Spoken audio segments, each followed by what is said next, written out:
be back in 2 weeks, ready to dive headlong into Domitian's everlasting quest for military glory and his ever-annoying need to control every little detail of Roman life.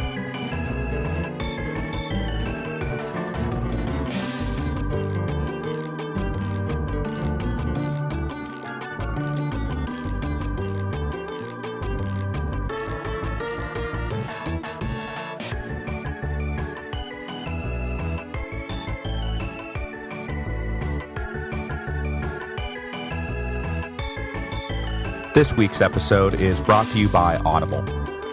As you are now aware, Audible is the internet's leading provider of audio entertainment with over 60,000 titles to choose from. When you're done with this episode, go to audiblepodcast.com/Rome. That again, audiblepodcast.com/Rome. By going to that address, you will qualify for a free book download when you sign up for a 14-day trial membership. There is no obligation to continue the service, and you can cancel anytime and keep the free book that you downloaded. You can also keep going with one of the monthly subscription options and get great deals on all future audiobook purchases. This week, I'm going to recommend Hannibal, One Man Against Rome by Harold Lamb. Though we have long since left the Second Punic War in the dust, can you ever really get tired of learning about Hannibal, the Great and Terrible? I didn't think so. Just remember to go to audiblepodcast.com/Rome so that they know who sent you.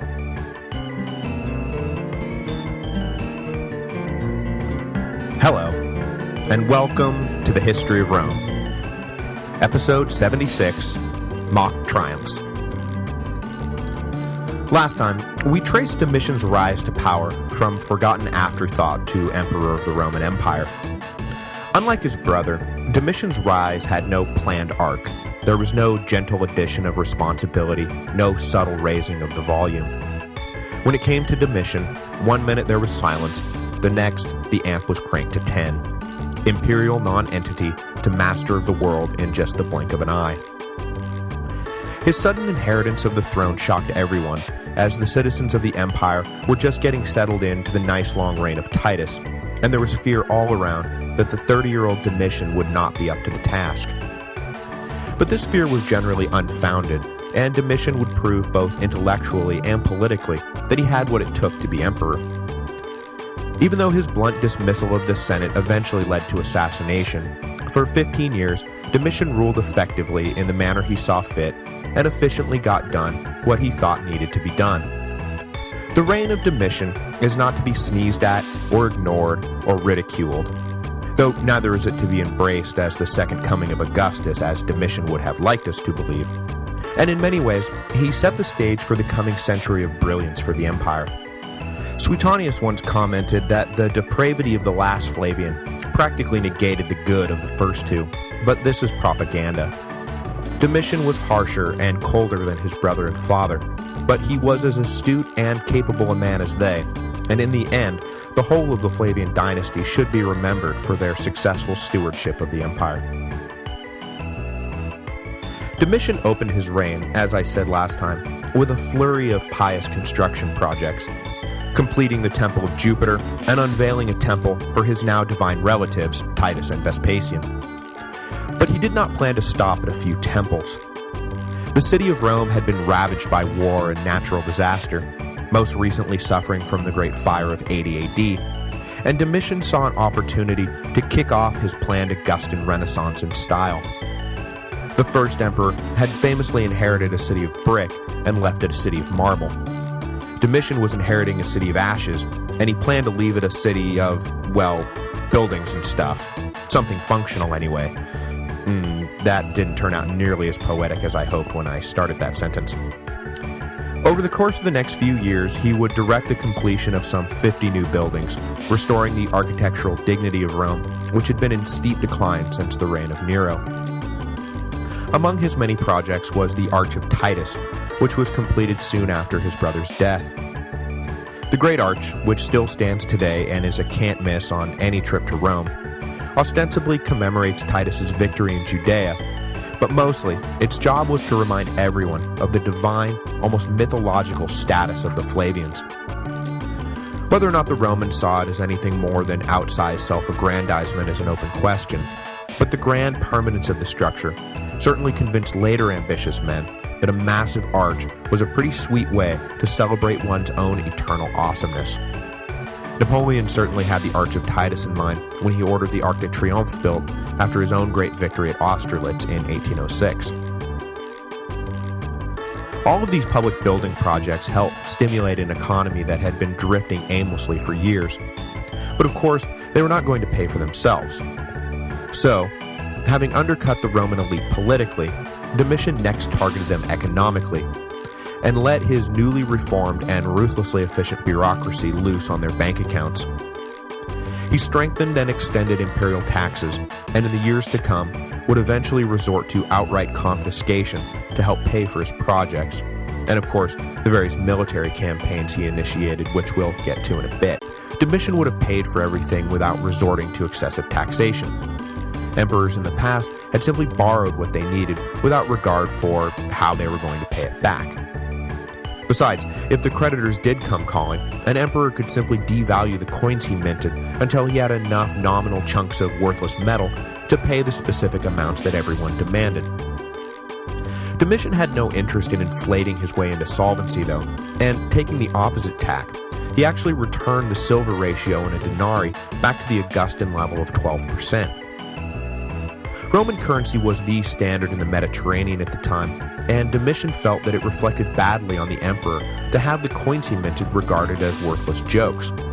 But of course, with less circulating currency to work with, Domitian was forced to demand more from his subjects. The Roman economy, on balance, benefited from Domitian's fiscal policies, but they certainly did not help his popularity any. Helping his popularity even less than his tax policies was his hopeless quest to return the Romans to their traditional, conservative family values. Legislating sex and morals had been hard enough for Augustus a century earlier, but Domitian's attempt to revive these least successful policies of the first emperor turned out to be an even more terrible idea. But Domitian seemed dead set on reviving all things Augustan, even if it meant bringing back the much-derided Lex Julia. In 85 AD, Domitian named himself censor in perpetuity, which gave him authority to legislate public morality. Adultery once again became a banishable offense, and consorting with the Vestal virgins became a capital crime. An equestrian found himself stricken from the juror pool for remarrying an ex-wife, and a senator was expelled from the body for acting on stage, which was even worse than prostitution so far as Domitian was concerned. All of this turned out to be little more than spitting into a hurricane, and Domitian earned himself nothing but scorn for his trouble. The old ways were dead. Threatening to execute people for cheating on their wives was not going to change that. But Domitian forged on, and his efforts at re-establishing some semblance of public morality was not a total fool's errand. The emperor also used his authority as censor to punish officials for bribery and corruption, two real offenses with real consequences that had been overlooked for years, even by his own father. There was, as they say, a new sheriff in town, and even though he kicked up a lot of dust and made a lot of enemies over ultimately irrelevant sexual stuff, the government was never again as clean or honest in its dealings. The funny thing about all of this is that Domitian kept stepping on the same toes over and over again. It seems like any time he had the opportunity to stick it to the nobility, he jumped at the chance. I'm not sure what the Senate did to elicit such contempt from the emperor. I speculated about some stuff last time, but he really had it in for them. So much so that it doesn't even seem like a matter of stepping on a few toes. More like Domitian was walking right up to them and stomping down on their feet repeatedly. He cut them out of the political process, gouged them financially, policed their bedrooms, and shut down their lucrative kickbacks. In the end, I'm not sure why Domitian hated the Senate so much, but I have no doubts about why they hated him so much. He even declared a limit to the amount of arable Italian land that could be used for vineyards. So to top everything off, Domitian was also cutting down the booze supply. Is it any wonder then that he was finally stabbed to death? Beyond the aristocracy who uniformly hated him, Domitian was alternatively feared and liked and disdained and respected, depending on who you talked to. But there was one segment of the population who really loved the man: rank-and-file soldiers. The officers couldn't stand Domitian, of course, for all the reasons I've mentioned and all the reasons I'll get to shortly. But the common legionary loved him. Why the great discrepancy? Because shortly after taking office, Domitian issued a blanket pay raise for his soldiers. And it wasn't some cost of living increase either. No, the common soldiers saw their paychecks increase by fully 1/3, a mind-blowing sum that earned Domitian their undying devotion for the rest of his reign. The elites could clamor for his head as much as they wanted, but after the pay raise, they were going to have a hell of a time convincing their soldiers to revolt. You want me to fight who? The guy who just gave me a 33% bump? No, I think I'm good, thanks. The raise caused Domitian to backtrack on his fiscal policy some, and he was forced to slightly devalue his coins after having so recently revalued them. But the compromise was a sound one, and Domitian never really had to worry about the whole army rising up against him. There was a brief revolt of 2 legions in 89 AD, which we'll get to next week, but it was an isolated case and was quickly crushed by the intensely loyal armies that surrounded the malcontents. The pay raise for the soldiers did not come out of nowhere, though. It was part and parcel of the triumphal celebration following Domitian's smashing victory against the Chatti in 83 AD. The fierce Germanic tribe had suddenly risen up in revolt against Rome right around the time Domitian decided that it was high time he cemented his reputation as a great leader with an impressive military victory. It was actually pretty convenient how it all worked out. Domitian just happened to be in Chatti territory conducting a census with a new legion he had recently formed when, for no reason, and in stark contrast to years of peaceful coexistence, the dastardly Chatti attacked, forcing Domitian to defend the honor of the House of Caesar and the majesty of Rome, etc., etc., etc. Convenient. Yes, that's one word for it. Domitian marched around for a year building roads and fortifications in Chatti territory, decided that with winter coming it was high time he declared victory and left, so he declared victory and left.